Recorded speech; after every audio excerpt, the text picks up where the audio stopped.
蔡长老有心了。姑姑，老天保佑，玉芳，你终于回来了。我还没死，不劳你帮我风光大葬。哟，蔡长老，你见我没死，怎么一脸失望的表情？既然房主回来了，这重选房主之事就不用再提了。蔡长老，不是我们不帮你，是神明不帮你。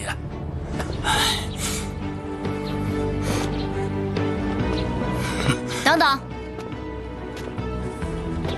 蔡长老，你丢了东西。大家都知道，蔡长老有一个最爱的物件——白玉老虎。不知道这些日子蔡长老在忙些什么？丢了宝贝也不知道吧？3天前，我跟徐恨上山打猎，被一位神秘人追杀。徐恨为了救我，我们掉下了山崖。好在神明保佑我们大难不死，还让我在这个神秘人身上找到了这块玉佩。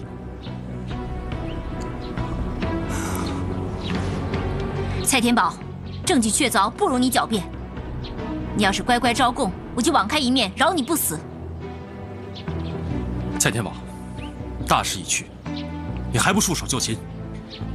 你们没死算你们命大，可是我还没输呢。啊，哈哈哈！来人呐！兄弟们，房主和3个长老勾结外人出卖绣坊，给我拿下！是。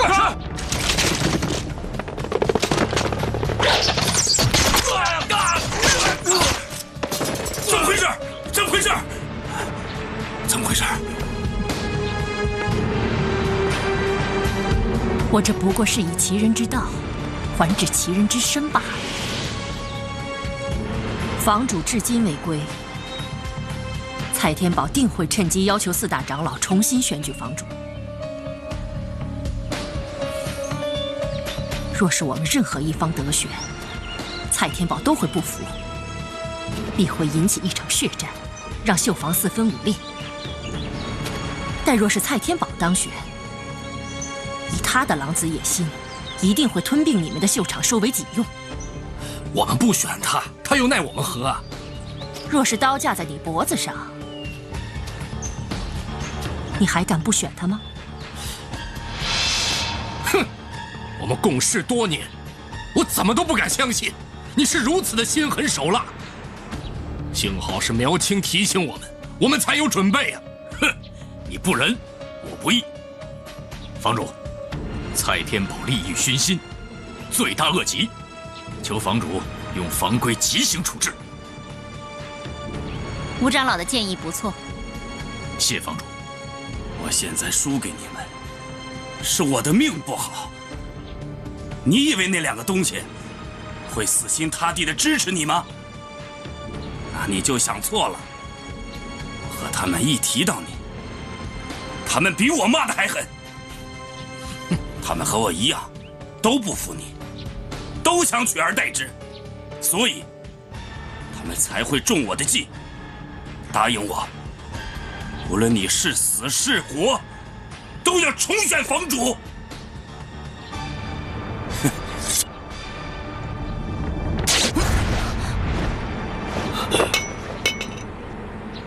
既然首恶已经伏法，这余党该如何处置啊？斩草得除根，还是把蔡天宝的秀手统统处死吧。放了他们吧，大家都是自家人，他们不过受了蔡天宝的利用而已。既然他已经死了，我也平安无事，就既往不咎吧。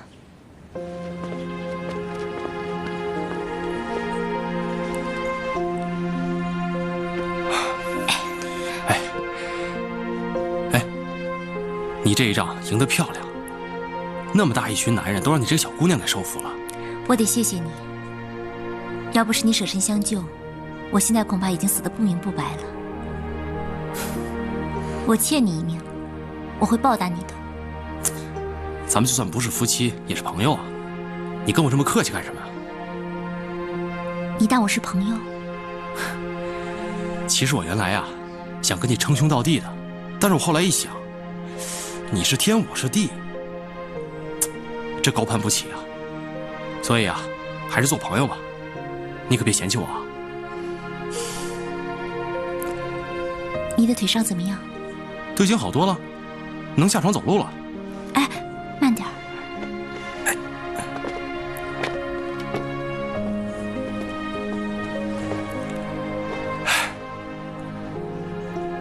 如果你的腿伤没什么大碍的话，那你今夜就离开这儿吧。为什么呀？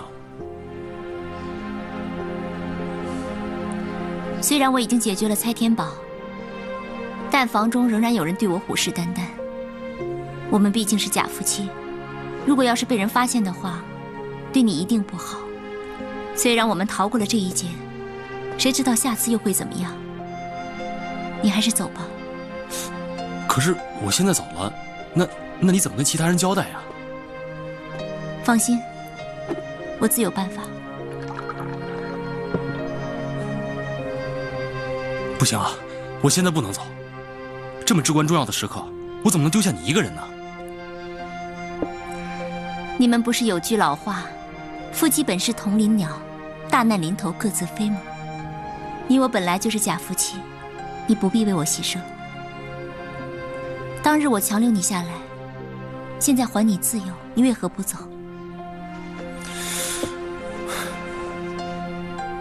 我原来就是自由的，我连死都不怕。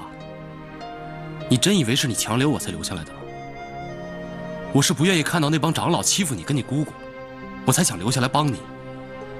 我已经想好了，我要帮你重整神秀坊。你真的愿意帮我？我说你这个人什么时候变得这么婆婆妈妈的？我都答应你姑姑要帮你了，我可以代表神秀坊参加天下秀才选，只要我赢了，你的宏图大业就有望成功了。我看到时候房中谁还敢质疑你的能力？雪恨，谢谢你。其实这次我来苏州的目的，就是来开绣庄的。下个月就是天下秀才选了，我希望你们二位能够助阵。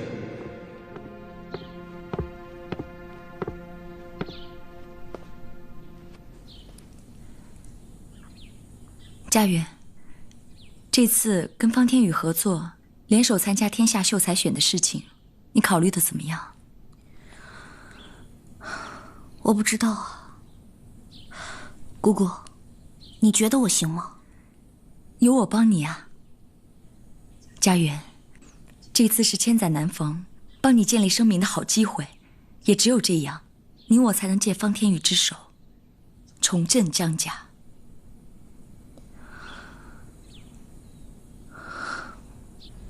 大夫，我爹情况怎么样？怎么醒了之后还是神情恍惚的，好像不认得我？哎，杭老板的外伤已经好得差不多了，并没有大碍，但是他久郁成疾，气滞血凝，有时候会神志恍惚，心神不宁，甚至有时候人都分不清了。大夫，有没有什么办法可以医好啊？心病自然由心来治，心结解了，自然就会恢复过来。老夫开些安神的药，你们派人到我那里去取吧。老夫就此告辞了。有劳了，谢谢。送客。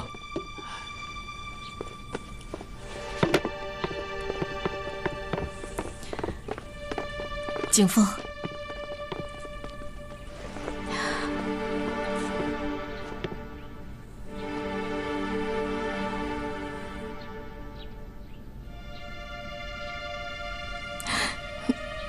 你爹这几天总挂着的就是儿子，他最担心的还是你。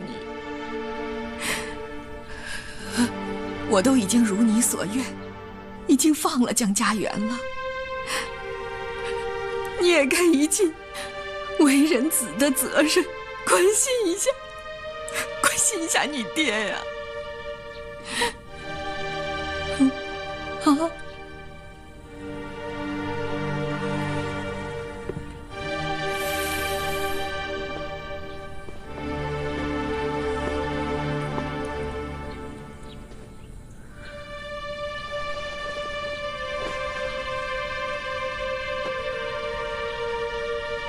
爹，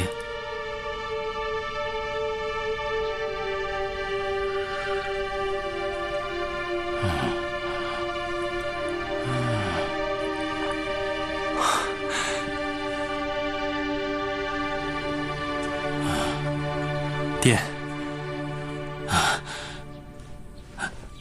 儿子，儿子，儿子在这儿。啊，儿子，你终于回来看爹了，啊！是谁害死你的？啊？是江家园害死你的吗？啊？爹，你误会了，是我自暴自弃，我自己不好，跟任何人无关。圆圆她不但没害我，她还鼓励我，让我重新做人。你别错怪她。啊，是我错怪江家园了。爹，你别怪他。啊，儿子答应你，从今天起，重新做人，不再让你忧心了。啊？好，儿子回来了。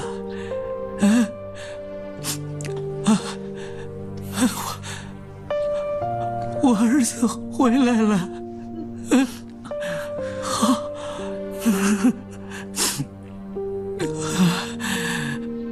你疯了！你要给江家园开绣庄？你是想把爹给活活气死吧？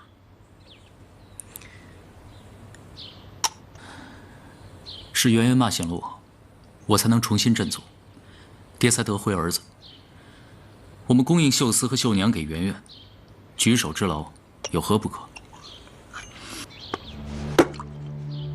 同行如敌国，你要干别的我不管，但是千万别让江家拿行家的东西来打行家。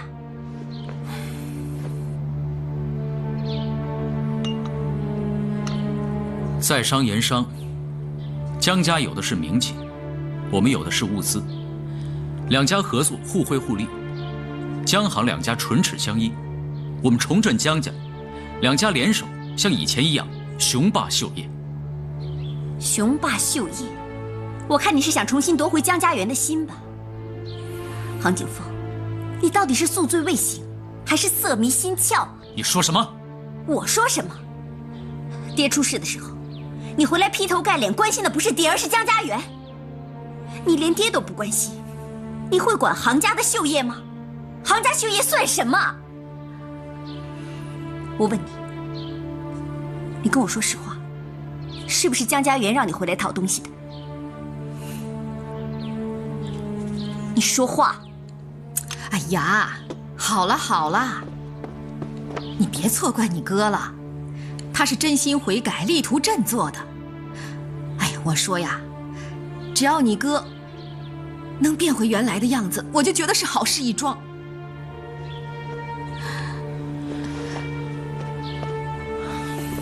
娘，谢谢你。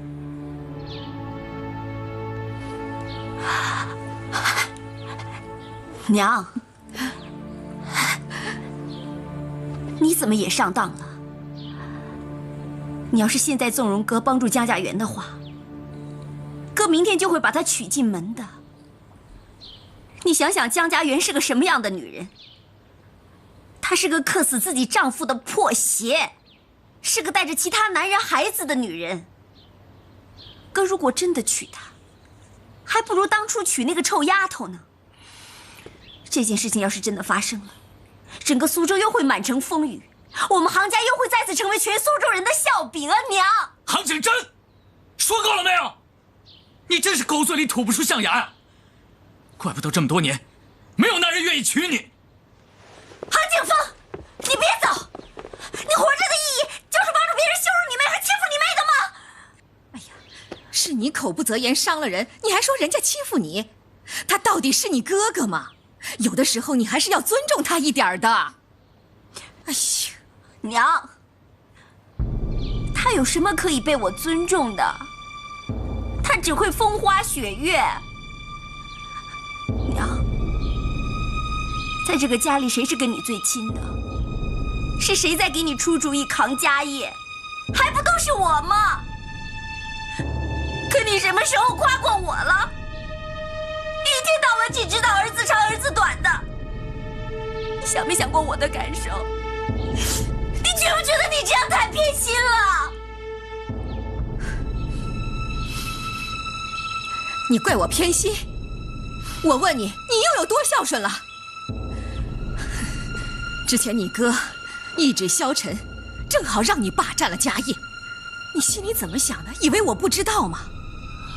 那个方天宇啊，他来了就为江家园求情，你就故意讨好人家，一面求我放过江家园，一面贬损江家园。你就是要讨好那个方天宇，我不是不知道啊。可是你爹躺在床上差点就要死了，你心里面却想着怎么才能讨好那个男人，你还说你有孝心呢你。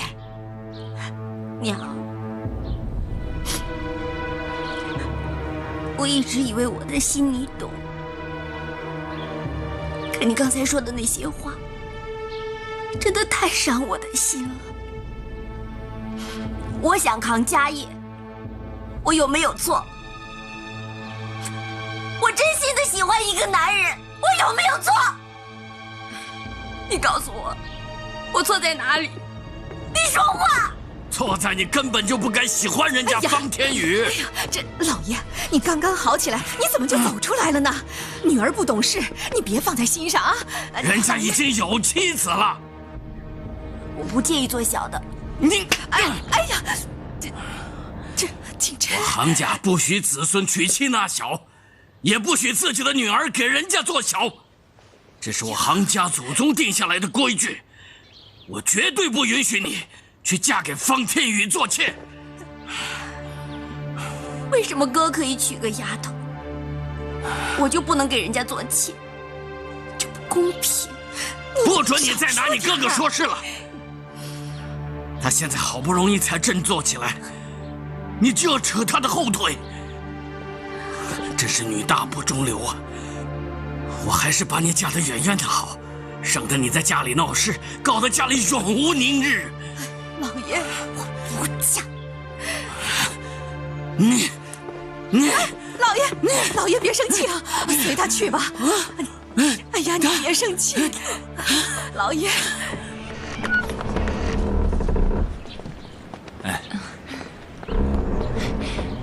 江姑奶奶，哦，奶娘你来了，快进去吧，念祖在等你呢。不好意思啊，姑奶奶，我今天呐是来辞工的，就把这个月的月钱给我结了吧。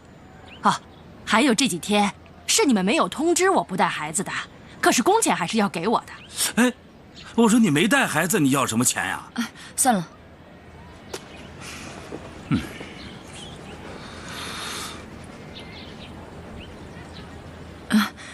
我今天带的钱不够，要不……哎呦，就这么几个小钱儿，别糊弄我了。今天要是不给我钱呐，我就坐到门口不走了。哦，对了，姑奶奶，我这儿还有点钱。你哪来这么多钱啊？佩云给的，佩云显灵。哎，给你，只多不少啊。谢了。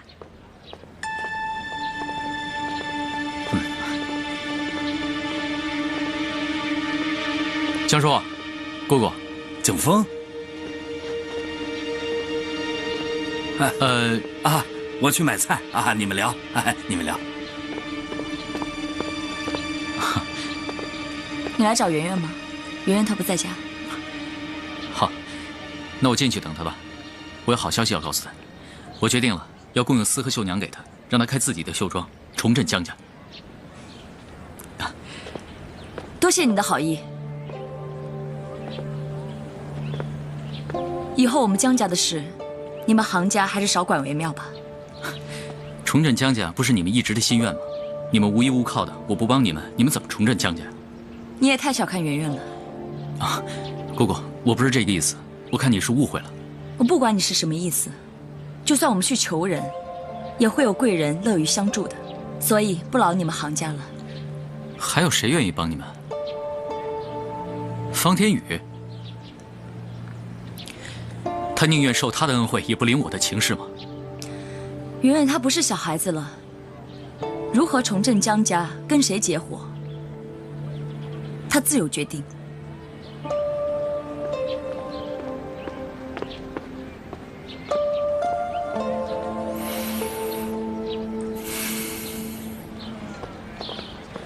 方天宇，你对圆圆，对我们江行两家到底安的什么心？杭少爷，你为何而来？我好不容易说服我娘替江家开绣庄，你为何从中作梗？你存心不让我们两家和好如初，是怕我们阻碍了你在苏州的发展吧？你们杭家早就垄断了全苏州最好的绣手，就算你们要帮他，你觉得以家园的个性，他还会看你们杭家人的脸色吃饭吗？你不但没有为他着想，居然反过来怪我。总之，你不要介入我们两家的事情，更别对圆圆心怀不轨，否则我对你不客气。杭景峰，你又在发什么疯啊？圆圆，你来的正好，我正要跟你说，我告诉你，我们杭家帮你开绣庄，重振江家，你不用受这姓方的骗。我什么时候说过要跟杭家合作了？姑姑说的是真的，你真要跟方天宇合作？我跟谁合作，跟你都没有关系吧？可他不是好人呐。杭景峰，你什么时候才能真正的改变？我正在努力的振作。那你就拿起针好好绣，别再管人家的事儿了。方大哥，对不起啊，我连累你了。没事。对了，上次我跟你说的事，你考虑的怎么样了？我和我姑姑决定加入你们方家绣坊，而且我希望你们能帮助我参加下个月的绣选。太好了。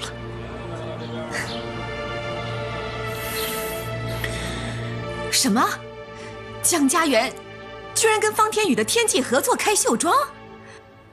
真有这事儿？他们哪比得上咱们的丝好啊？他们那儿能有几个像样的绣娘啊？哎，我说景峰啊，你就确定他江家园没吃错药？他真的不要我们帮他了？看吧，热脸贴个冷屁股。我早就跟你们说过，对他再好心也得不到好报。江家园就是这样的。哎呀，还是算了吧，景峰。既然他都不领你的情了，还去跟那个方天宇合作，那你就别再管他的事情了。哎呀，对了，景珍，那个方天宇是不是真的决定要在苏州跟我们杭家搞对抗啊？是。我还听说方家现在正在全力以赴要参加天下秀才选。啊！方家故意放出风来，说就是因为我杭家没有人了，杭家老爷倒了，杭景峰的手又废了，不能绣了，所以才在这个时候拉拢江家园，想要羞辱我杭家没有人出战。你，哎呀，我们杭家真是太倒霉了，被那个方天宇给害惨了。谁说我的手废了？谁说我们杭家没人了？我就要跟他们方家的人在赛场上一决高下，让他们知道杭家绣艺的厉害。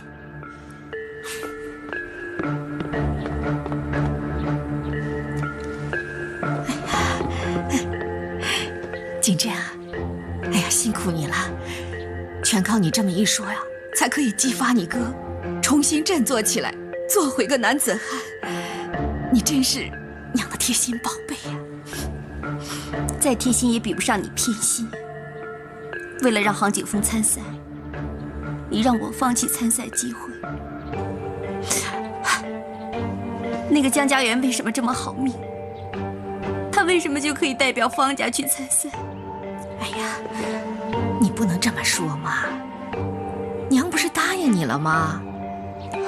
只要你能让你哥可以重新振作起来去比赛，我就会跟你爹讲，让他同意你嫁给方天宇嘛。哎呀，别哭了啊！在想什么？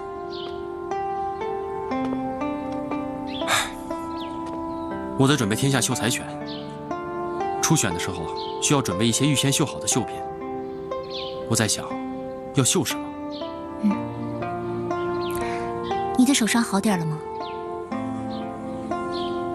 都好了，就留下这个剑形的疤痕。哎，对了，这为什么会是个剑形呢？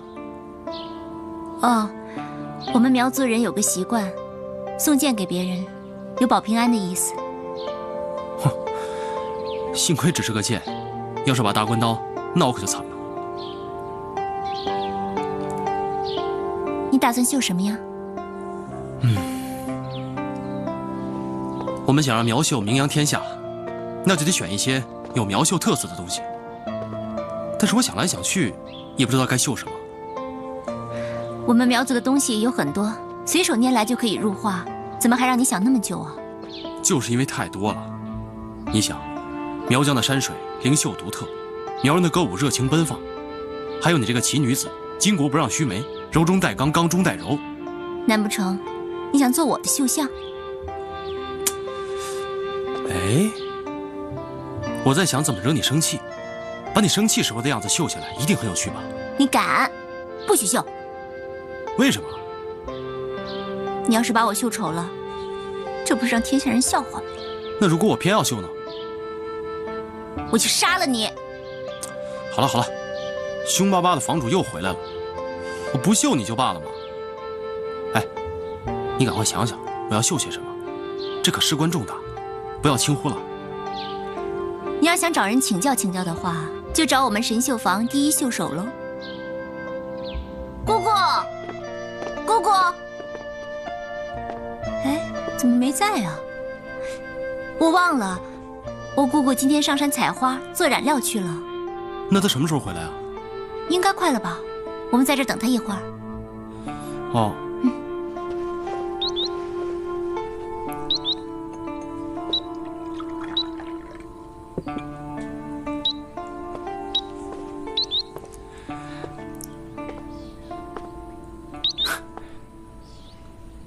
嘘，小白鸟，你好吗？小白鸟，小白鸟，我姑姑养的这只小白鸟很有灵性的，它不怕人的，它呀还能站在肩膀上撒娇呢。放它出来玩会儿。哎，小心它别飞走了。不会的，小白鸟。哎，小白鸟，小白鸟，小白鸟。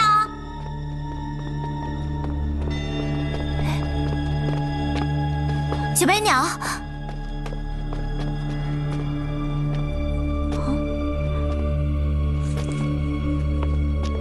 这绣的都是什么呀？从手工上来说，这可都是上之品啊。是你姑姑的吗？不知道，我从来都没有见过这些作品。我姑姑爱绣的都是山林花草、飞鸟游鱼什么的，这也不像是她的风格呀。太精彩了，从来都没有见到过，真想见见这位高人呐。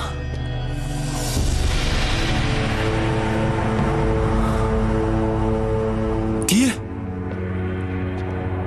怎么了？这分明就是我爹年轻的样子嘛！你姑姑为什么会有我爹的人像绣作呢？谁让你们进来的？姑姑，姑姑，是我不好，我刚才不小心碰到了鸟笼的机关，小白鸟飞了进来，我们也跟着进来了。啊，徐恨是为了保护我，所以才跟来的。这次就这么算了。你们要当做没来过这儿，也没看过这些绣作。哎，当然了，我们这就回去。徐恨，我想问一下，你怎么会有我爹的人像绣作呢？他是你爹？是我舅父，但是从小抚养我长大，跟我亲爹无异。他是你的舅父，怪不得你会一直打听徐姐的事。你认识我舅舅跟我娘？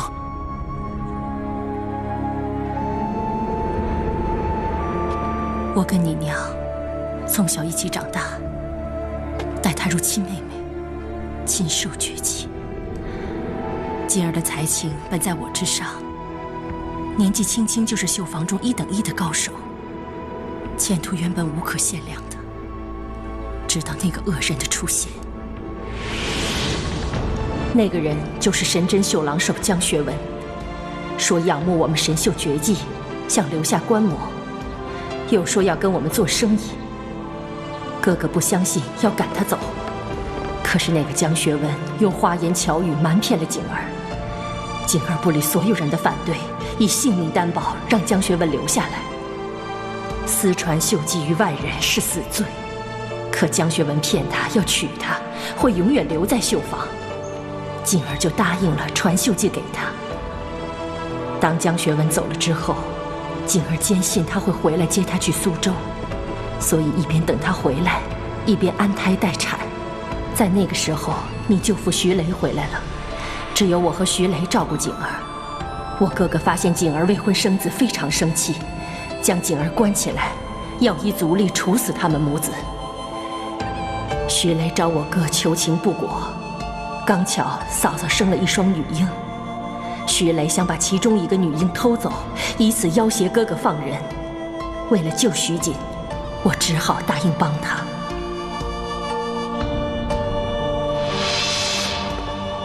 一双女婴，难道？对。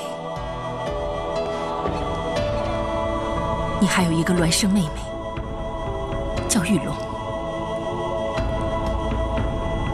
那我娘之后呢？哥哥为了救女儿，私下放了锦儿母子，徐雷也答应了，只要他们母子平安的离开，就会把玉龙送还他。可中途族人追来，我帮锦儿引开了追兵，本希望他能带着儿子逃走的。可我没想到他还是被抓回去了。等徐雷赶到的时候，他已经被活活烧死了。徐雷悲愤欲绝，说要杀了哥哥的女儿泄愤。什么？不，我爹绝对不会那么狠心的。我也不相信他会这么做。后来，他就带着锦儿的儿子浪迹天涯去了，从此销声匿迹。你舅舅带着你过得好吗？舅舅带着我四处漂泊，绝口不提我娘。后来我们到了苏州，遇到了江学文，我们就再也不漂泊了，就留了下来。我当时还不知道是为什么，后来我终于明白，舅舅是要找江学文报仇。那仇报了吗？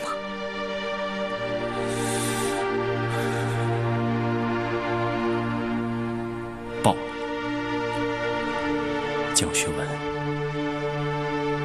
自杀了。好，这江学文早就该死。锦儿，你在天之灵可以安息了。为了大仇得报，我们要好好庆祝。有什么好庆祝的？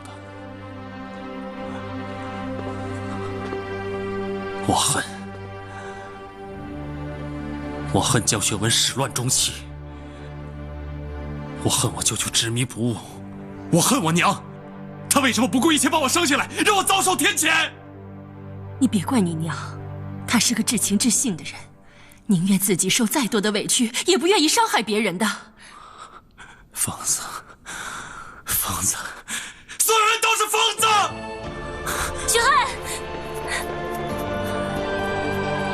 许汉，许汉，看什么看？走。许汉，我知道你现在心里很难受，你说出来喊出来，你笑什么呀？我娘从生下我开始，就跟我开了一个天大的玩笑，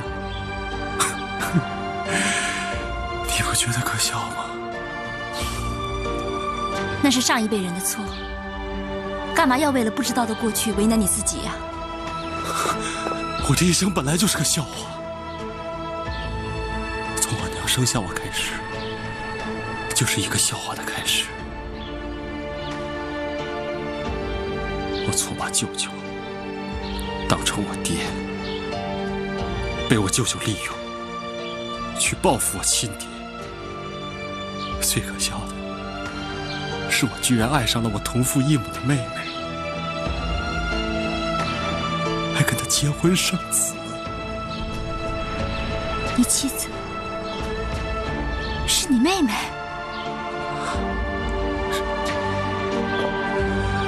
后来我跟她私奔了，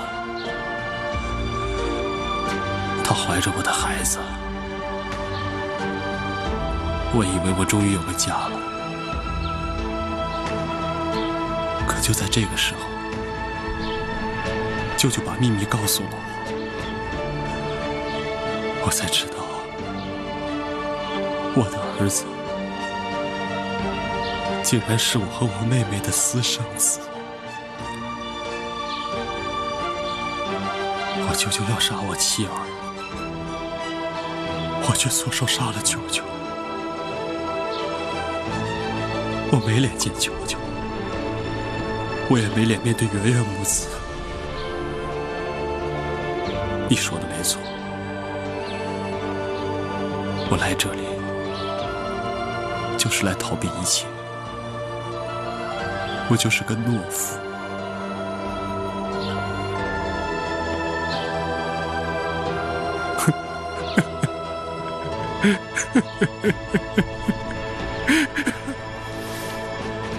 哎，景珍，景珍啊，你不是说身体不舒服，不去绣庄，要在家休息吗？我觉得有点闷，要出去走走。少来！看你这身打扮，去见谁啊？要去见方天宇啊？不是你自己说的吗？只要我帮哥振作，让他能够参加比赛，你就帮我跟爹说情，让他答应我跟方天宇的事情。难道你又反悔了？哎呀，你以为你娘不想如你的心愿吗？我要是跟你爹说了，你爹就会骂得我狗血喷头啊！他让我亲自看着你，让你别自己送上门去，丢人了。哎呀，我看这件事情啊，为什么又是面子？你们有没有考虑过我的感受？有没有为我的终身幸福考虑过？如果你们早一点关心我，早一点为我做主，我会像现在一样，像发花痴一样主动送上门去吗？哎，景珍啊，景珍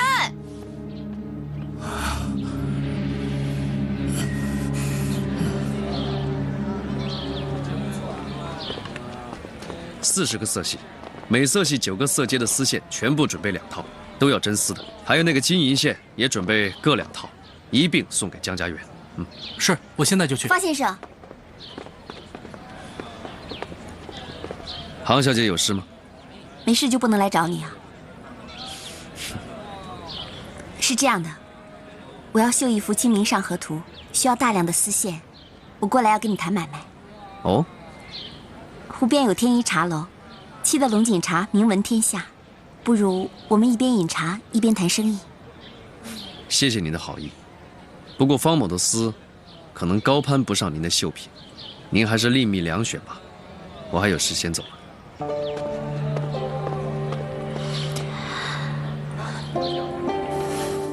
那就有劳你了。放心吧。哎，呦，这不是杭小姐吗？锦珍，回到家里也不跟爹娘请安呢，你越来越不像话了啊！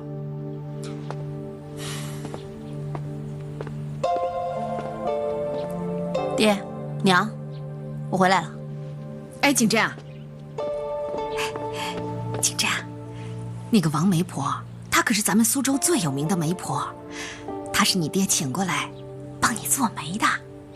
嗯，帮我做媒啊？你们要把我嫁给谁？湖南的张老板，你还记得吧？张老板不管人品家世都非常好，最重要的是，他年过30尚未娶妻，我打算把你许配给他。你要把我嫁到湖南？你要把我嫁到那么远？我不嫁。你给我滚！滚！哎呦，我先走了，我先走了。哎呀，不好意思啊。哎呀，你就那么狠心，要把我嫁到那么远？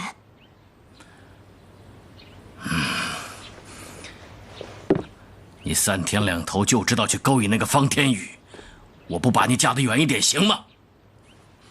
好，你既然这么想我杭锦珍是一个不知羞耻的花痴女人。我在苏州勾引男人，我到了湖南我也一样，我照样勾引。看这辈子谁敢要我？你打呀！有本事你打死我！景珍，你爹已经病了，你别再气他了。娘，这辈子在你心里只有家里这2个男人和你的面子。你什么时候哭过我这个女儿？哎，景珍，哎呀，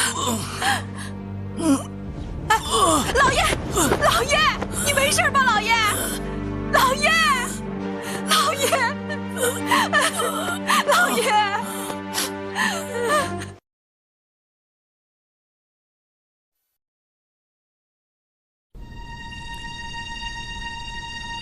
锦珍，景珍，景珍，景珍，景珍，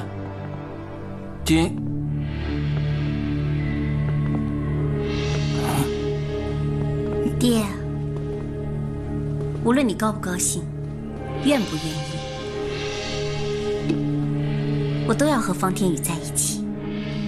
我一定要做他的小妾。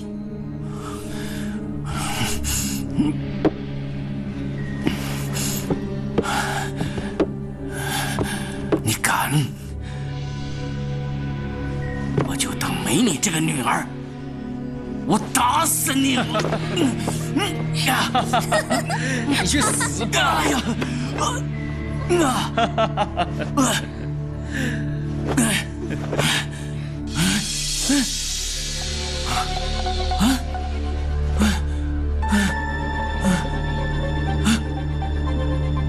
谁呀？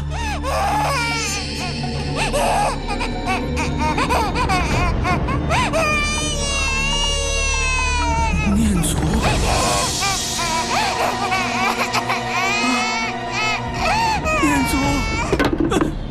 念祖，念祖，念祖，念祖，念祖，景珍啊，你爹是一时义气，你好好跟他道个歉，别再惹他生气了啊！娘，道歉可以，但是别再让我嫁给那个什么姓张的，否则的话，我就死给你们看。好，好，好，不嫁就不嫁了，我去跟你爹说。总之啊，你好好道歉就行了。啊！念祖，念祖，老爷，念祖回来，念祖，老爷你怎么了？念祖回到爷爷身边来，念祖。爹，你是不是想孙子想疯了？念祖，哎呀，老爷，快起来啊！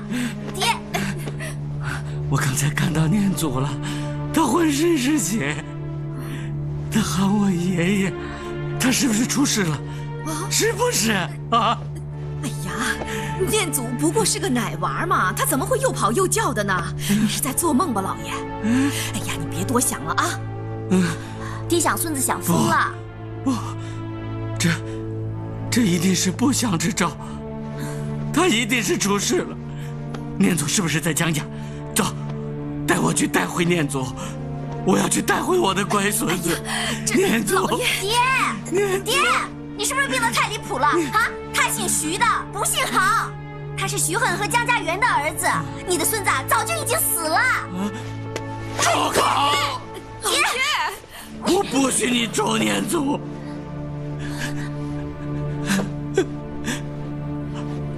阿恨已经客死他乡了，现在就剩下他们孤儿寡母，我杭家就剩这一门血脉了。为什么你心里只想着你孙儿？念祖，他是杭家的血脉，那徐恨真是你儿子？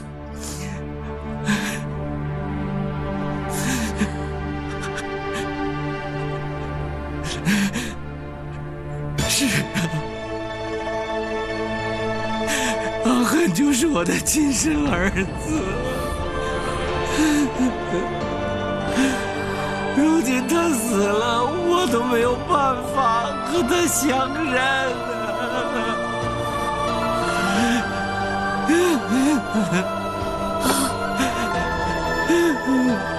念祖，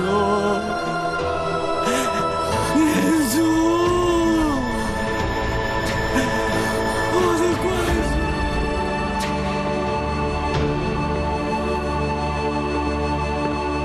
这算什么呀？跟外面的女人生了野种，就当个宝，还日思夜想的。我们俩天天在他身边，每天都陪着他，他却处处嫌弃我们，真是太可笑了。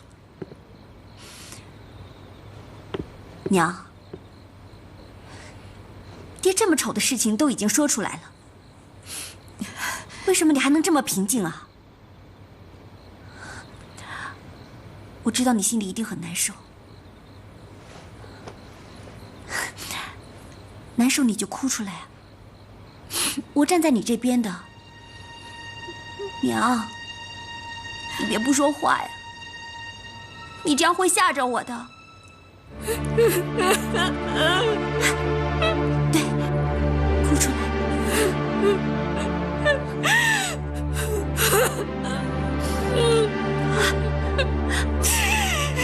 我终于知道了，我终于知道了，你爹跟那个什么徐锦相好的时候，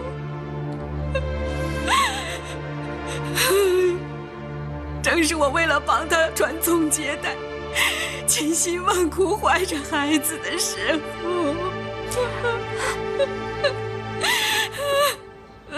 娘，弄了半天你在算这个呀？这有什么好算的？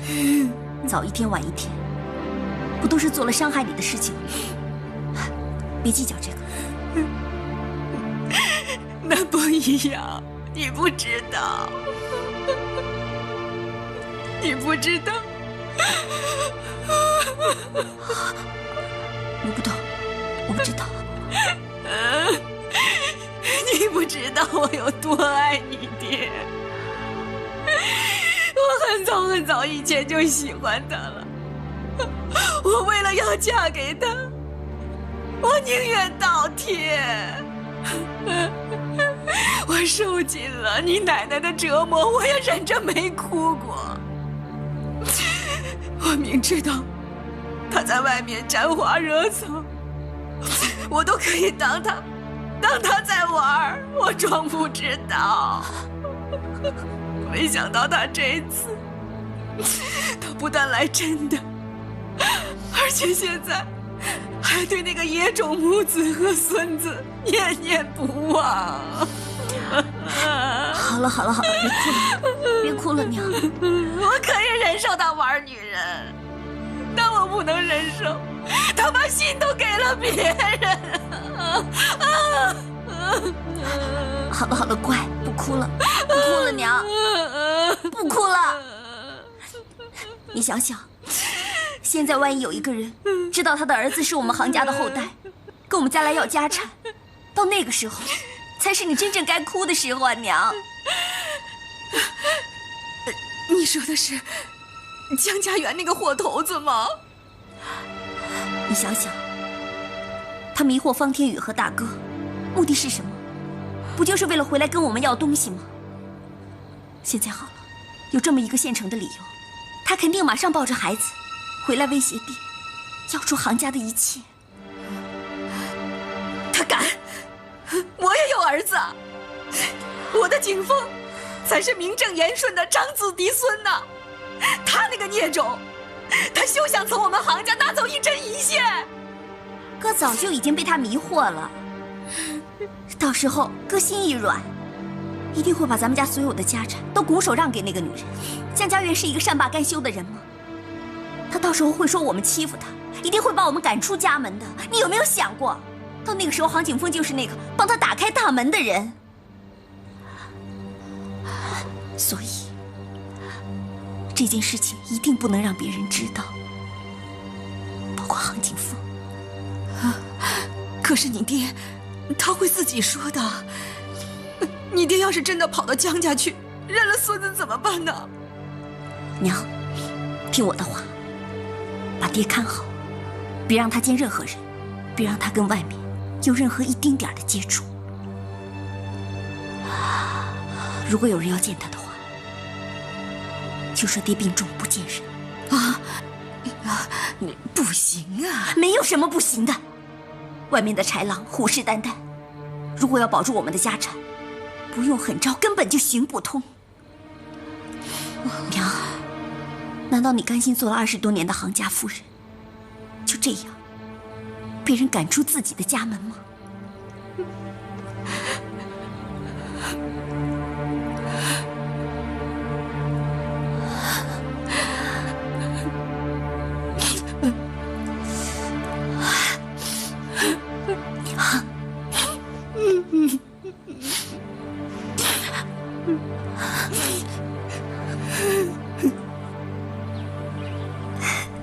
这小儿吃唐突，绣得活灵活现的。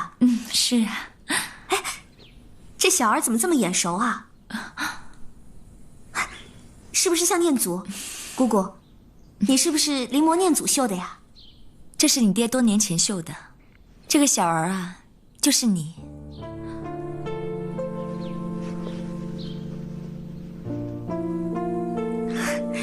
真是我爹绣的。当年你爹要把这个送给一个大官儿，这可是价值连城的东西啊。可是你爹后来出事了，这刺绣就没有人敢要了。我见他被丢在街头的烂摊子上，当做便宜的东西卖，我不忍心，就把它买了回来。我爹的绣艺啊，是独步天下，千金难求。是啊，所以你要继承你爹的绣艺，在天下秀才选重振你爹神针绣郎手的威名啊！我是很想啊，可是你也知道，我的绣艺根本比不了我爹的一半。其实啊，你是很有天分的，而且又能变通。你学不好东西呢，那是因为你从小啊没有耐性，而且又不专心。其实无论比赛还是刺绣，最重要的还是定力。可现在我真的没有心情参加这次比赛。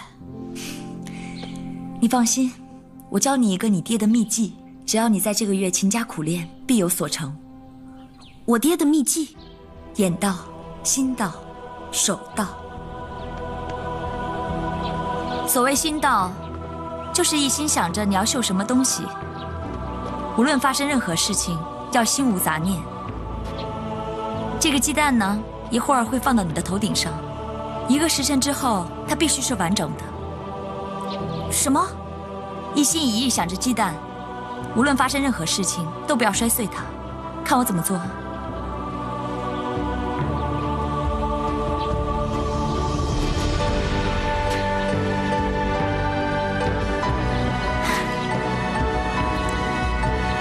好了，现在该你了。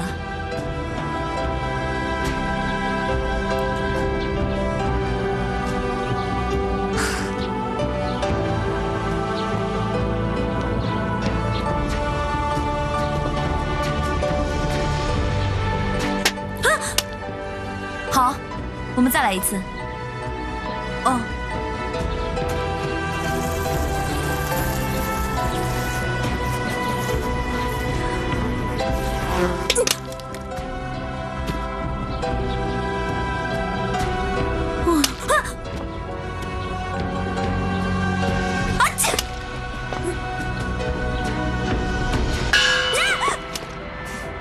还是心不定。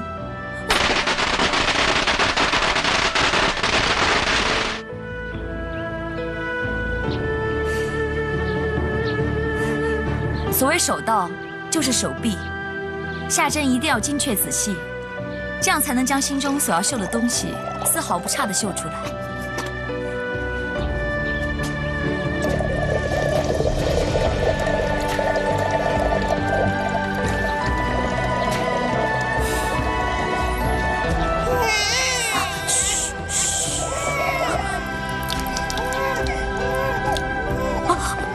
双手倒是没问题，就是心不定。哼，这哪有当娘的听到孩子哭声还不理的？你以前不是还说我吗？是，你最有理。为了让你好好练习，念祖就先放在我这儿，我帮你照看，好让你能安心的作绣。念祖乖，念祖啊，爱哭爱闹，身体又弱，不好带的。我之前不也一直帮你带着吗？再说了，还有我们新请的黄大妈。 你还信不过我呀？那好吧，那念祖就继续麻烦你了。嗯。娘，不是叫你寸步不离看着爹吗？怎么又拉我来拜神祈福呢？哎呀，你爹刚吃完安神药睡觉了，黄昏前都不会醒来的。你爹的身子坏了，家里又诸事不顺，我心烦得很呐。 我来求神，不过是求个安心而已，你就别再啰嗦了。好，那我问你，如果爹忽然醒了，又吵着要见他孙子，我看你怎么办？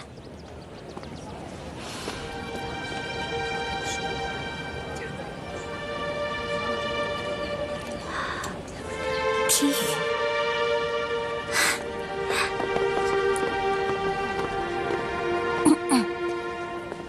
哎，杭小姐。 杭夫人，你们也来祈福啊？是，我爹病了，我跟娘来求神，为我爹祈福，愿他早日康复。一会儿我马上就要回去照顾我爹了。杭小姐真是孝顺。哎，对了，帮我问候你爹。我会的。你买东西啊？是啊。天宇，熙宁。 你跑哪儿去了？哦，我去买风车给孩子。你看，哎，看呢。哎，你看呐，人家多疼老婆孩子呀，他连看都不看你一眼，你就死心吧。你没看见啊？他那个老婆长相平庸，还五大三粗，他根本就配不上方天宇。哎呀，方夫人好。 啊，我是方天宇，方老板的好朋友。这是杭夫人，这位是杭家的千金景珍小姐。哦，原来是你啊！我之前就看过你的绣作，绣的可真好。啊，谢谢方夫人夸奖。这是你们的孩子吗？长得真可爱。我可没这么好的福气，念祖是别人的孩子，我只是帮忙带着而已。 念祖是圆圆的孩子啊。是啊，你也认识家园呀？何止是认识，我跟江家园是从小一块长大的好朋友。没想到他把孩子放在你这儿了。啊，那可真是太巧了。家园跟天宇也是好朋友，我跟念祖又特别投缘，他忙着绣作，就把孩子给我带着了。啊，熙宁啊，杭小姐和杭夫人是来祈福的，杭老爷呢？ 又等着他们回去照顾，念祖也生病了，那我们就不耽误他们了，好吧？我们先走吧。好。那，要不改日，我亲自登门拜访你们2位，包括小念祖。先告辞了。谢谢啊。杭夫人告辞。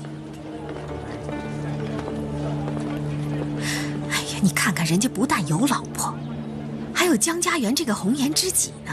你爹就算让你去做小，人家也不会要你的。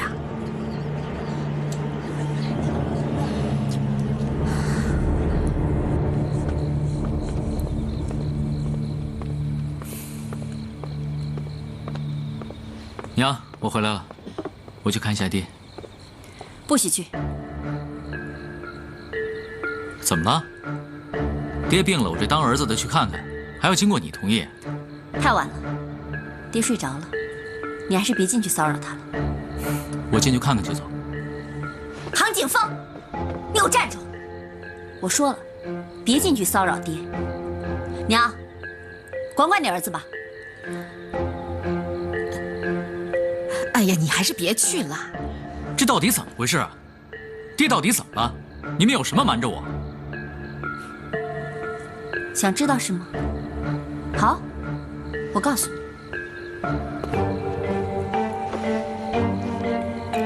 虽然爹现在犯迷惑，可他的意识是有一丝丝清醒的。他一直在说，你这个不孝的儿子，为了一个女人把所有的家业都给败光了，所以他不会想见你的。你胡说！爹知道我已经悔改，重新做人了。江山易改，本性难移。你落魄街头那副德行，早就已经伤透了爹的心。你以为你现在还是爹的儿子，宝贝心头肉吗？爹的秘密你知道多少？你要是不相信，你可以问问娘。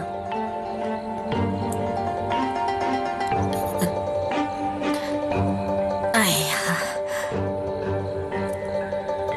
所以你现在最好乖乖的回到自己的房间去，别进去看爹，就是对他尽孝。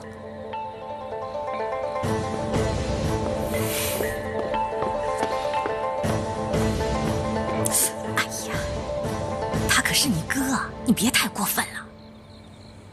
娘，到这个时候你还认为儿子比女儿更可靠吗？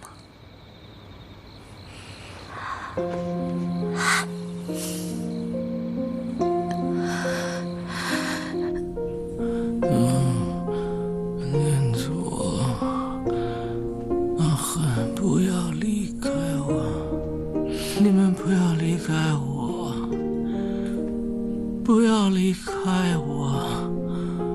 哎呀，阿恨，你的心里面就只有得不到的人，在你眼前的，怎么就不看一眼呢？阿恨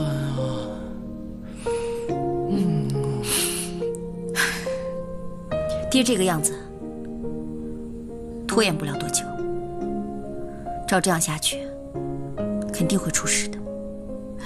阿恨，是啊，你爹这病难治，一般的大夫都束手无策呀。哎呀，要是山上的欧阳神医在，说不定能治好他。哎呀，可惜欧阳神医他，千万不能把他治好。他可是你爹呀，不治好他，难道你要看着他死啊？你这么不孝，难怪你爹不疼你呢。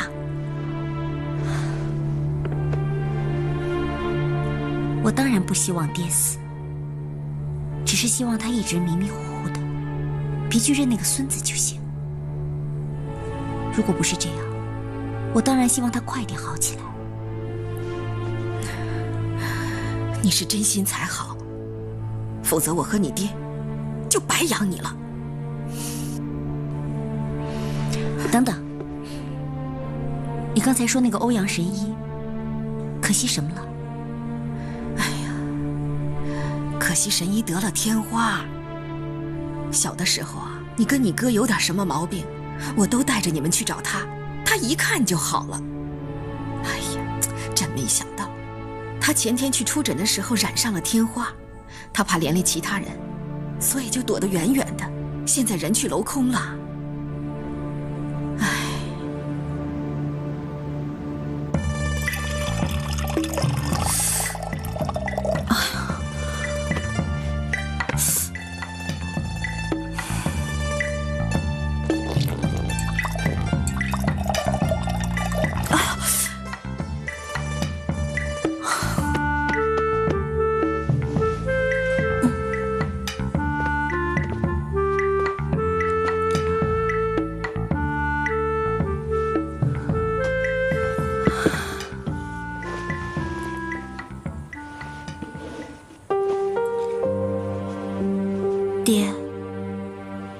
对不起，圆圆真笨，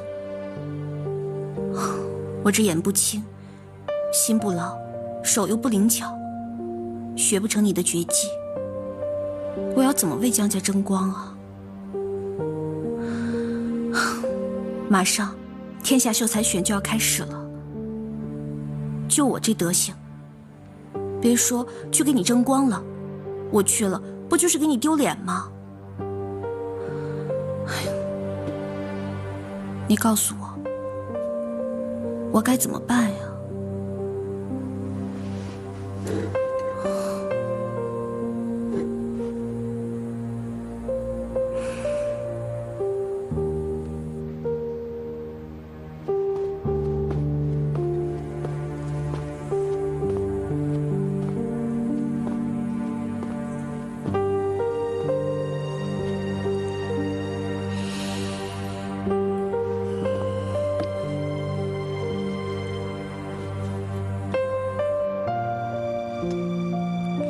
爹，对不起，我让你失望了。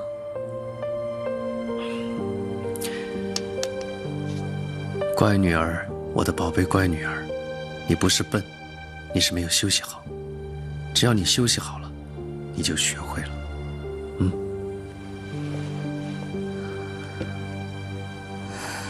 是真的吗？爹，你不会骗我？不会的。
难道我刚才不是做梦？爹真的来过。爹，我知道了。你说圆圆行啊，圆圆就一定行。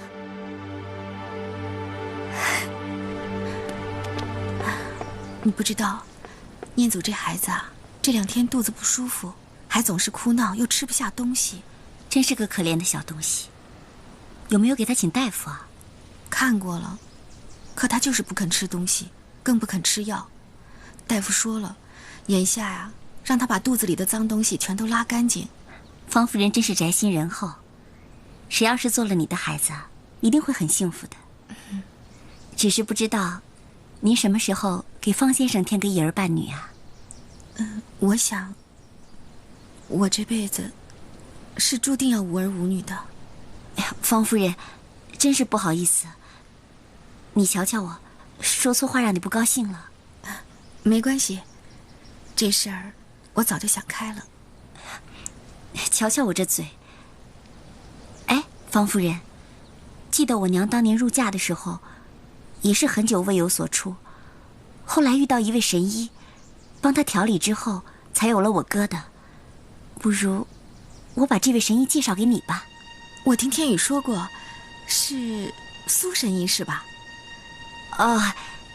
除了那个苏神医之外，在山上还住着一位欧阳神医。我娘说，我哥以前只要一生病，找这个神医医过之后，马上就好，并且第2年，我娘就有了我。是吗？其实这事儿也不是那么急。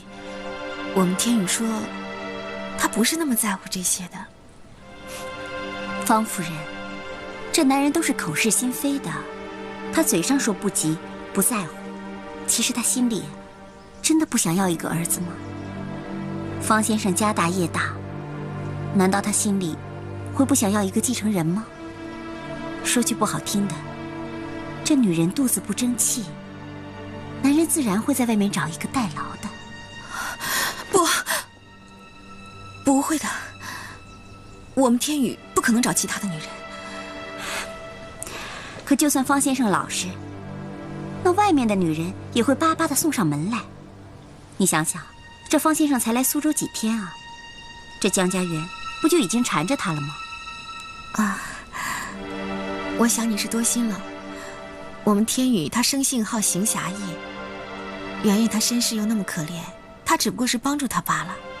他的圆圆就是妹妹，没有其他的。哎呀，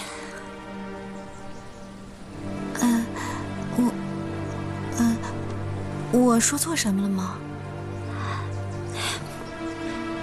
虽然我和家园是从小一块长大的，我本不该说他，可是他的所作所为，真的已经让我忍无可忍，不得不说。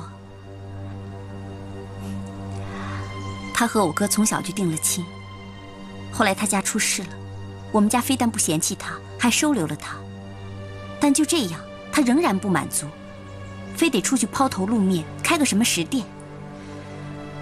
方先生就是在那个时候，没事就跑到他那儿，待到半夜还不走。后来有一次，被我哥发现了，于是我哥就跟他大打出手。他还为了圆圆打过架，我怎么从来没有听他说过这件事呢？这件事当年闹得非常大，你可以去问官府，去查个究竟，你就知道我说的是真的还是假的。对了，我跟你说这些，你千万别告诉方先生，因为对于他跟江家园的事情，我知道的实在太多了，我怕他对我忌讳。不管怎么说，你应该尽快去看一下欧阳神医，顺便把念祖的病也给调理好了。我想也是，那我就带念祖去看看他吧。没事的，一切都会好起来的。听说你今天带念祖出去了？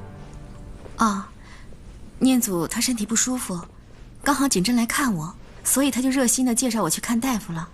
谁知道那个大夫不在家，结果呢，我等了半天也不见他人影。杭景真？杭景真来做什么？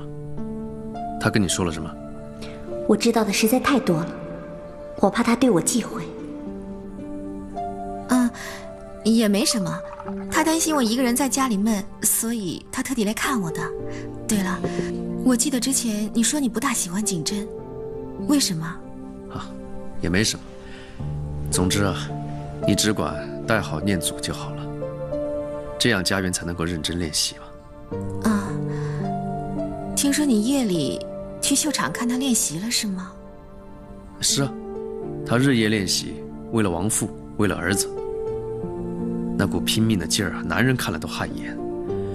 我是怕他太劳累，所以提醒他要多休息。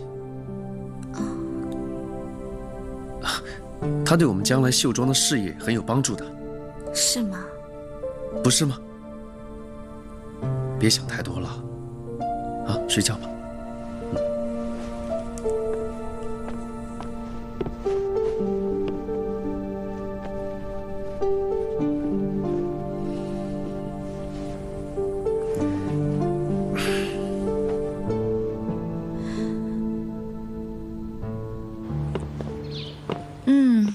这眼到、心到、手到啊，你都已经做到了，看样子一定下了不少苦功。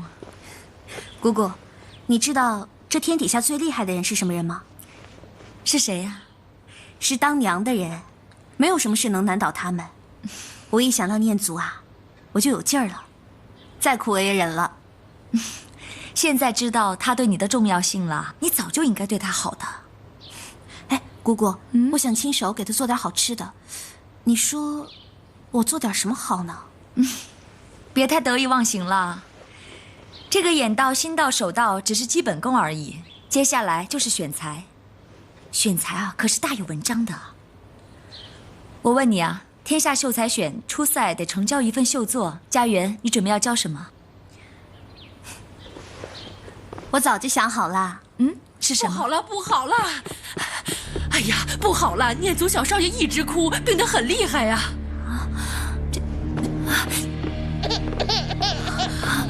圆圆，念祖他怎么了？他发烧很厉害，全身都出红点儿。你看看他哭的全身都没力气了。圆圆，你别担心，大夫他正看着呢。哎，圆圆，大夫说暂时不能靠近。为什么？来，哎呀，大夫，我儿子到底得的什么病啊？出天花啊！好好的，怎么会生这样的病啊？大夫，请你想想办法救救念祖。不管怎么样，多少银子我都给你。我有一副祖传的偏方，可以试试。不过这一切都得看孩子的造化了。大夫，求求你，不管是什么方子，我们都愿意试一试。出天花很容易传染的，除了照顾喂养孩子的人之外，其他所有人在7天之内都不能接触孩子，否则就容易染病啊！哎呀，老板，我要辞工，给我再多的钱，我也不带孩子了。你给我闭嘴，快滚！不麻烦别人，我自己带。哎，圆圆，这怎么行呢？天下秀才选在即，你要是生病了，这岂不是前功尽弃？什么天下秀才选？念祖是我儿子，我不带谁带？啊！圆圆，你们不能进去。圆圆，念祖，圆圆，别怕，圆圆，你别抱他，小心传染。给我。哎，我不怕。方大哥，你别抱他。你听我说，小时候我得过天花，我不怕传染。这几天我来带。不，我也出过天花，不怕被传染的。让我照顾他吧。你来的正好，帮我把家园带出去。你们出去，出去！方大哥，都出去！我用我的性命保证，他一定没事的，请你相信我。天宇，出去！好了，不哭了，乖。哎呀，乖，念祖乖，不哭了啊。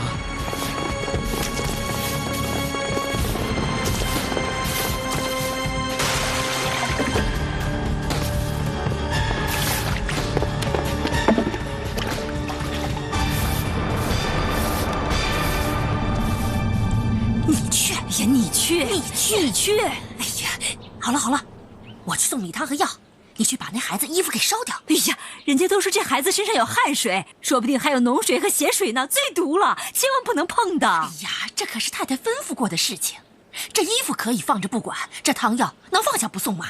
哎呀，这姓姜的女人可真是不祥啊！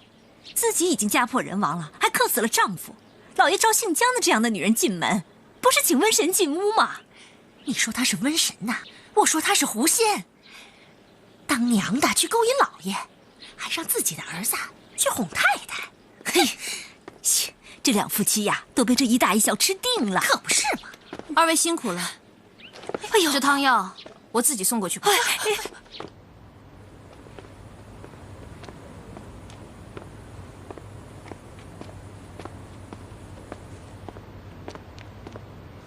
方大哥，方大哥，圆圆，圆圆，我拿了米汤和药来。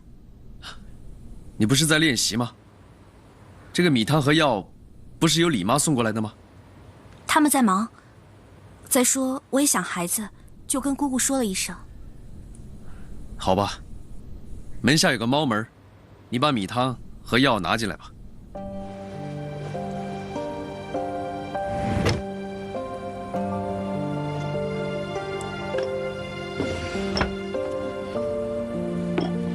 方大哥，哎，聂祖他还好吗？哦，他刚睡下，不过你放心，等他醒了我就给他吃药。谢谢你。我应该谢谢你才对啊！你看我忙绣庄的事情都累得不行了，这次念祖生病了，你一带让我带7天，让我一次性也休息够了。你也折腾了1天了，也早点回去休息吧。我不累，我回去也睡不着。要不，我陪你在这儿说说话吧。好啊。圆圆，你说这日子过得可真快呀。可是，我觉得每一天都过得很慢，有的时候，一天好像1年那么长。要是念祖真的离开我，我这一辈子就完了。圆圆，过道上你有没有看见一株不起眼、不开花的盆栽？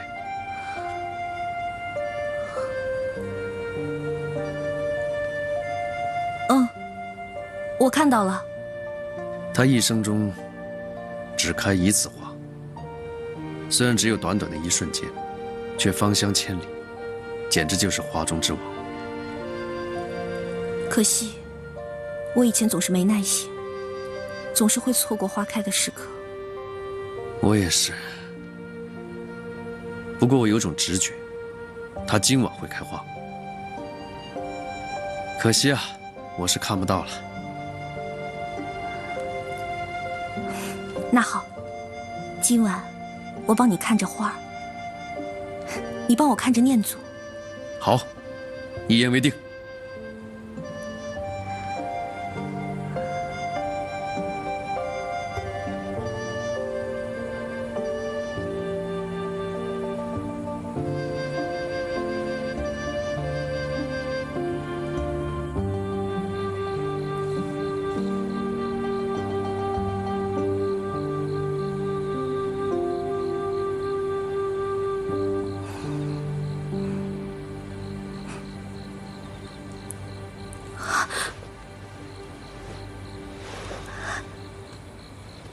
开了，